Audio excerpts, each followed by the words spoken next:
Why are so many authors claiming animal products should be included in a healthy diet? Have you read the books promoting keto, paleo, low carb diets?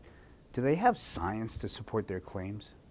So when it comes to things like paleo, keto, low carb diets, I get it actually. That I think the thinking is that refined carbohydrates are really unhealthy choices for people. And so in these diets, they're getting out a lot of the processed foods. And they're thinking, what did we eat, that sort of back in paleo times when we were strong and running miles and miles and we were living on, these wild animals and wild plants. And if we could just get back to that, that would be beneficial. Now that's the paleo diet. The keto diet is more if you can get your body to run on this different fuel called ketones, which is we produce when we don't get hardly any carbohydrates in our diets, that's somehow preferable. And so these diets have become popular because people really like to eat meat. You see, plant foods are all high carbohydrate foods, with the single exception of nuts and seeds. So fruits are, 92% of calories from carbohydrates. Legumes and grains are 75%. Even non-starchy vegetables are 58-60% of calories from carbohydrates. So they're all, predominantly, the predominant macronutrient is carbohydrates, with the exception of nuts and seeds that might be in the range of 12-14% of calories from carbohydrates. They're mostly fat. But it's really impossible to have a plant-centered diet that's no carbohydrates, because plants are carbohydrates. The only foods that are carbohydrate free, of course, are meat, poultry, fish, eggs, and pure oil is carbohydrate free. Some dairy is very low in carbohydrates, like cream and butter, of course, is carbohydrate free. It's pure fat. And things like cheese, which are very high fat. They're much lower in carbohydrate than fluid milk. But even fluid milk it's about 32 or 34% of calories from carbohydrate if it's 2% milk. The higher fat milks would be lower in carbohydrates. But so you get the picture. If you're eating plant foods, you're not going to be getting a low carbohydrate diet, because plants aren't low in carbohydrates. So a lot of these diets are very animal strong, meat heavy diets. And I have a lot of concern about these kinds of diets, and certainly in some of the books, Lauren Cordain and others who are paleo promoters are legitimate scientists, and they've looked, and much of what they're saying is we need to get rid of the processed foods, and they're absolutely right, is that refined carbohydrates are a problem, that highly processed foods are a problem. To me, what they get wrong is thinking that animal products are not an issue at all.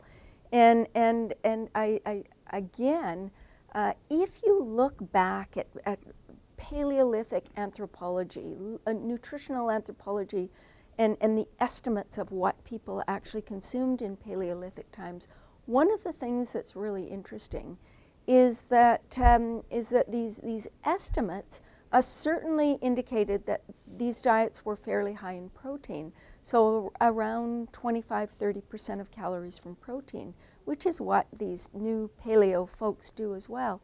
However, the predictions around fat were a lot lower in fat than a lot of the lower carb diets today. So they were estimating some 20 to, as high as 35% fat, but probably at the lower end for most of humanity, for most of the Paleolithic period. In fact, the first 80% of the Paleolithic people, humans were, or the Paleolithic period, humans were essentially vegetarian. We didn't know how to hunt.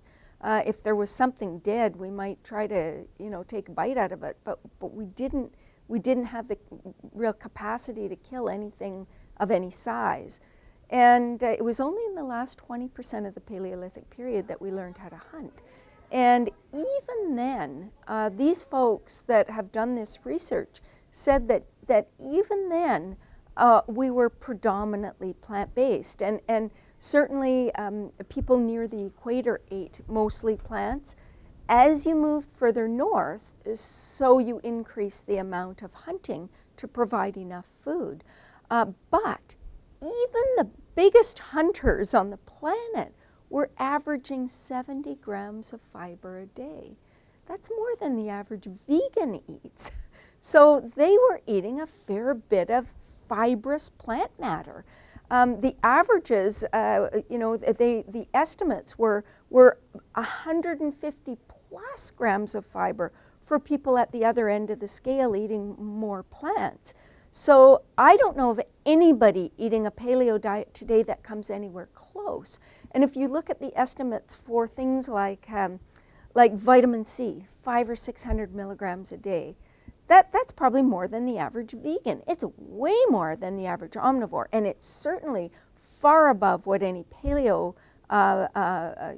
inclined person would consume. Potassium, 7,000, 10,000, the numbers vary a bit, but again, vegans don't even get that. Where does potassium come from? Fruits and vegetables. So over and over and over again, we have indications that the diet had a lot of plants.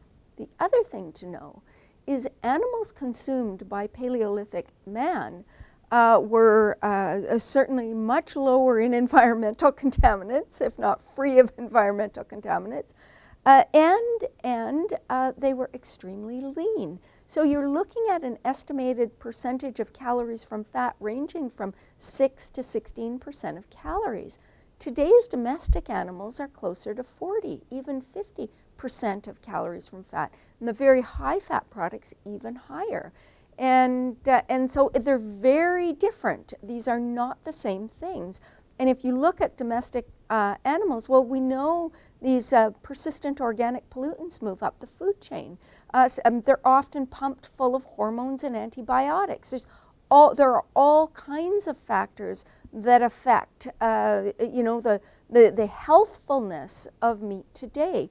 Now, we've got a number of studies that have looked at and compared people eating, various amounts of carbohydrates.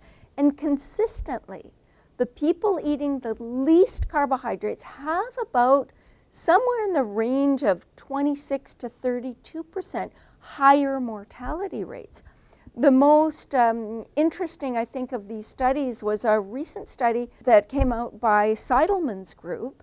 And in fact, what they found was that the highest rates of mortality occurred in people consuming the least carbohydrates. They had a 32% increase in mortality.